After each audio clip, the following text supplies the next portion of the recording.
Hi, Lauren Hughes here with Integrity Home Group and Keller Williams Preferred. I've got a story today, and it's about getting out of poverty and creating passive income for your life. And it's my family story, or my maternal grandparents' story. And they grew up in the 30s and 40s, so they were, I would say, crippling poverty was a theme in their house. My grandfather used to have to sit in the principal's office every day because he couldn't afford gym clothes, and his family just didn't have the disposable income to buy gym clothes. Work clothes, yes, to work on the farm, but not gym clothes. So he would go in the principal's office every day when they had PE. And he decided, I think that was a turning point for him, and he decided that he never wanted to experience that or have his family experience what he went through.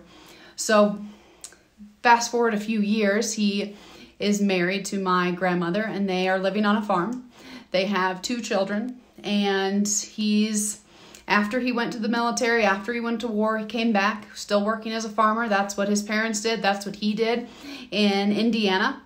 And when he was in his mid-40s, he ended up having a massive heart attack and survived.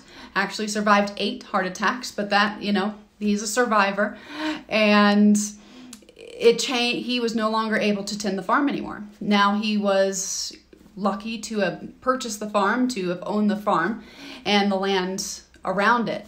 So he ended up having to sell the house, but instead of selling the farm too, he kept the farm and was able to rent it out. And then that was kind of his turning point there on being able to still support his family. Even though he was no longer able to work and tend the farm, he was able to rent out the property or the farmland. And he went back into town, into Liberty, Indiana, and started to drive a bus. So he was a bus driver, and my grandmother ended up getting a job as a lunch lady and served food for nearly, I think, 30 some years before she retired when she was about 78, 79.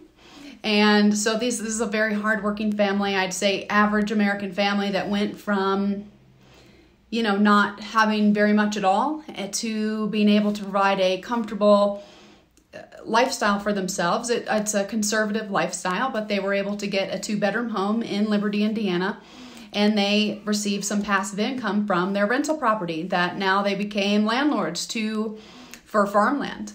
And a few years go by after they started that. My grandfather's health keeps deteriorating, so he's technically disabled at around 46, 47, so young to be considered disabled. He would not like me saying that, and he didn't view himself that way.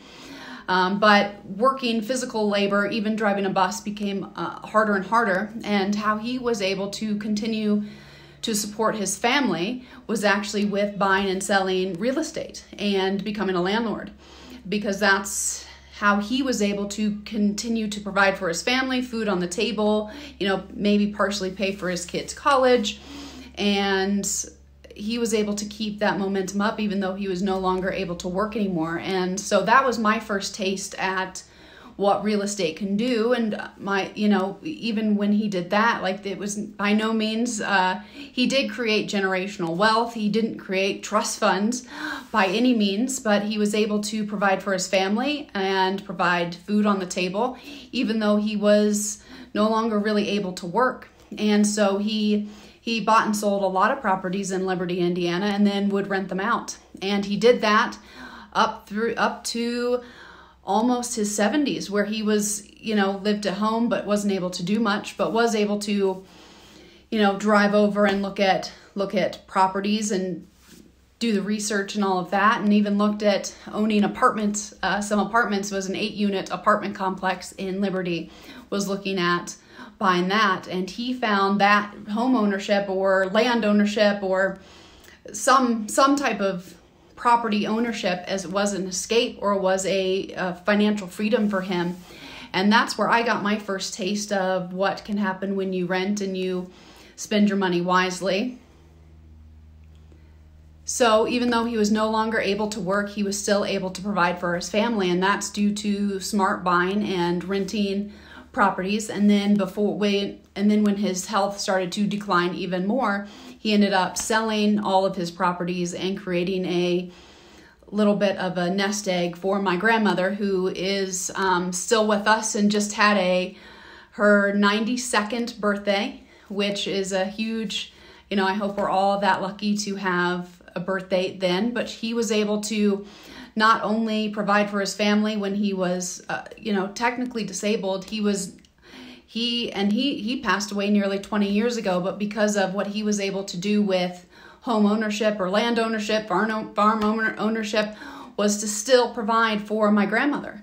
And she still lives in her home that they purchased together in the 70s. And she still lives on that little bit of money that he generated 40 years ago, or he's been gone for nearly 20 years now, and he's still being able to provide for my grandmother.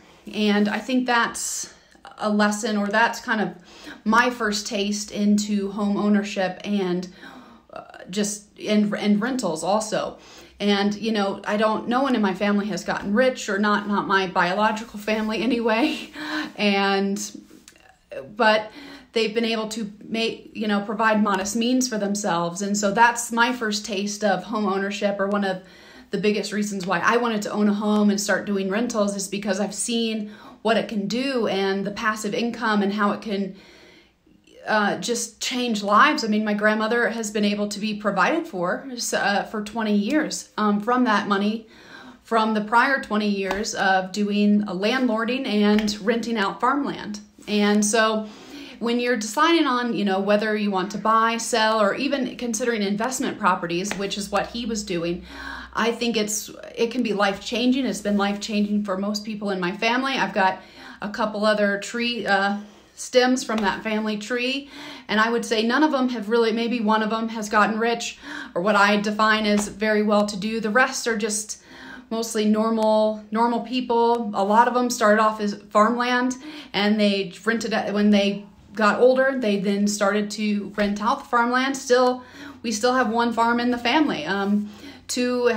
We've sold 2 farms in the last probably 10-15 years, and then maybe 20 years, and then we still actually have one in our family that is rented out. And so that's how I got into home ownership, or renting, or maybe why I like renting properties, because I've seen what it is able to do. And I don't think it's a get rich quick or get rich without working for it. It is just an alternative method to live a comfortable lifestyle. So if you're ever thinking about investment properties, I'd love to talk to you. I currently have 3, and very happy to be able to do that. So let me know if you have any questions. You're wondering what on earth to do with this farmland, or whatever you have. I don't personally have any farmland. That's a little bit beyond my scope, but that's where my family started, was renting, or was farmland. They were farmers. And now we are in Colorado doing, I would say kind of high-end rentals right now. And so I have lots of kind of all across the board experience from, 3 sides of the family tree. Have been doing rental properties for 3 generations, and so it kind of runs in my blood. So if you ever have any questions, or thinking about home ownership, or whatever questions you might have, feel free to give me a call. I'm always available, and I love talking real estate. So have a great day. Thanks.